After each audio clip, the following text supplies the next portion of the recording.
사무총장님께 여쭈겠습니다. 지금 논란이 되고 있는 현수막 이중잣대 논란인데요. 뭐 아시다시피 국민의힘 정연욱 땡땡땡 뭐 전국에 있습니다. 의원은 내란 공범이라는 현수막은 괜찮다고 하고 정연욱 의원이 그래도 이재명은 안 됩니다 하는 현수막은 안 된다고 세 차례 얘기를 했죠. 그 이유는 조기 대선 가능성이 커졌고 이재명 대표는 대선 주자로 인식하는 상황에서 낙선 목적의 사전 선거운동에 해당할 수 있다는 이유라고 하는데요. 총장님, 선관위는 탄핵 재판이 아직 시작도 안 했는데 탄핵 인용을 기정사실화하고 조기 대선을 확신하고 있는 겁니까? 그렇지 않습니다. 그런데 왜 이런 해석이 나갔는지요? 예, 조금 시간을 주시면 제가 이 짧게 사안에 좀 대해서 설명해 주십시오. 네, 이 사안은 지금 의원실에서 이 현수막 관련 내용이 법 위반이 있느냐 여부에서 구두 질의가 있었고 그 관계에서 저희 질의 그 담당자가 이제 검토를 했는데 그 법문만 검토를 하고 지금 전체적으로 볼 때는 너무 이른 섣부른 결정 아닌가 싶은 생각이 듭니다. 왜냐하면 그 전에 저희가 탄핵소추 의결전 제명화 감옥가자 같은 프랜카드는 정치적 표현의 자유 영역 안에 있다고 해서 허용을 했었고요. 저희 기준은 통상적인 정당 현수막 관련해서 법상 명백하게 제한 금지된 경우에 하나요 최소한으로 제한하겠다고 지침을 밝혔는데 그럼 정당 현수막과 같은 그런 부분보다도 오히려 254조 그 사전 선거운동에 대한 그 조문만 가지고 판단해서 그렇게 질문에 대한 답변이 나온 것 같습니다. 이 사안의 중대성을 네. 감안해서 저희는 오늘 오후에 위원회가 열립니다. 그래서 긴급 안건으로 위원회의 의결을 통해서 여러분들에게 그 유권적인 해석 그 기준을 밝히도록 하겠습니다. 그러면 그래도 이재명은 안 됩니다 하는 게 아직까지는 걸면 안 된다고 하는 선관위 직원의 구두 답변이 아직 유효한 겁니까? 여러 각도로 판단을 해서 위원회에서 위원님들이 잘 결정하실 거라고 믿습니다. 아니요, 현재는 그럼 유효한 겁니까? 걸면 안 됩니까?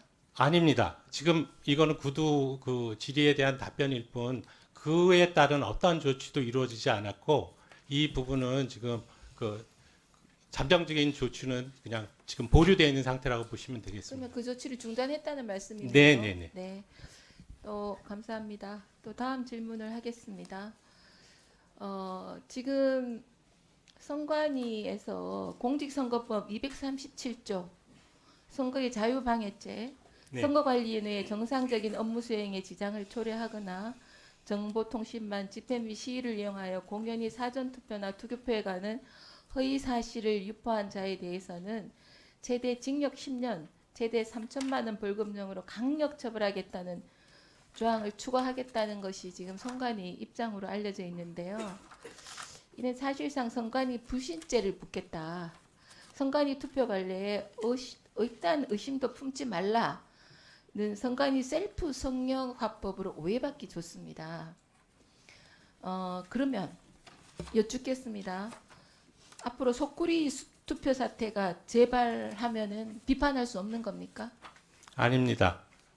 그러면 지금 선거관리위원회 선거관리 시스템에 문제를 제기한 윤석열 대통령이나 이 같은 문제를 제기하는 사람이 SNS나 뭐 유튜브에 나와서 얘기하면 10년 이하 징역 처벌하고 싶다는 것이 선관위의 생각입니까? 그렇지 않습니다.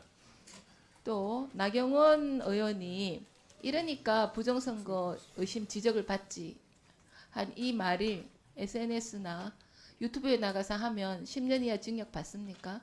그 부분에 대해서 시간을 좀 주시면 제가 정리해서 말씀드리도록 하겠습니다.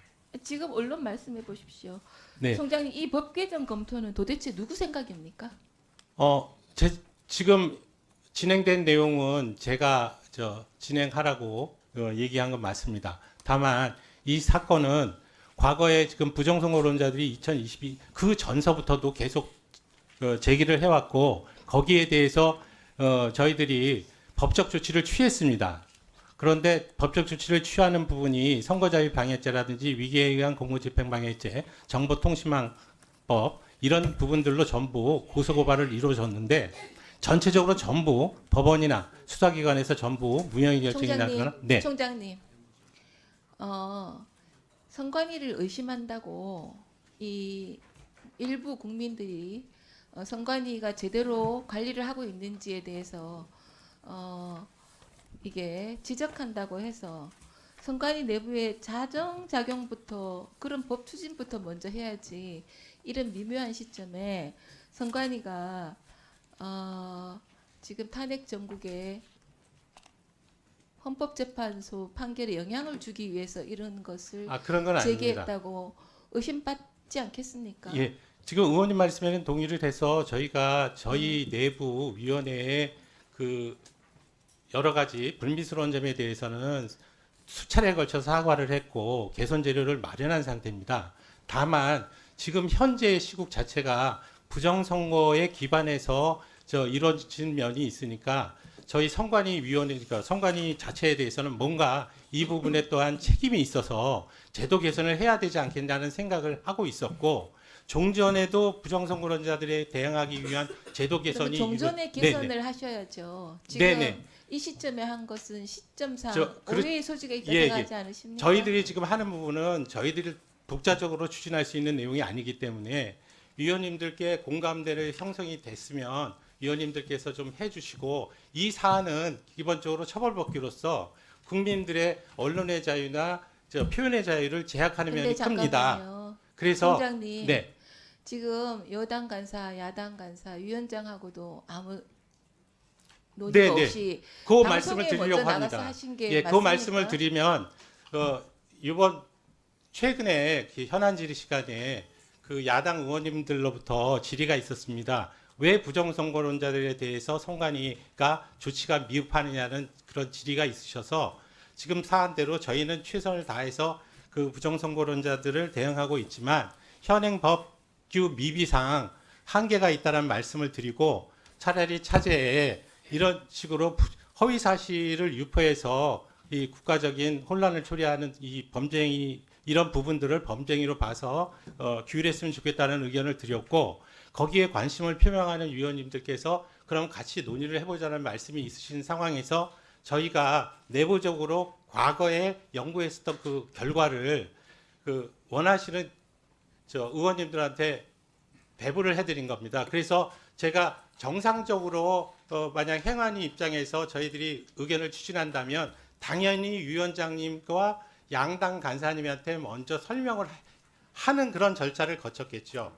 그런 상황이 아니고 관심이 가시신 분이 같이 이 내용에 대해서 한번 의논을 해보자라고 말씀하시는 위원들에게 자료만을 인터넷상으로 자료만을 저희가 가진 내부 자료만을 공유해드린 겁니다.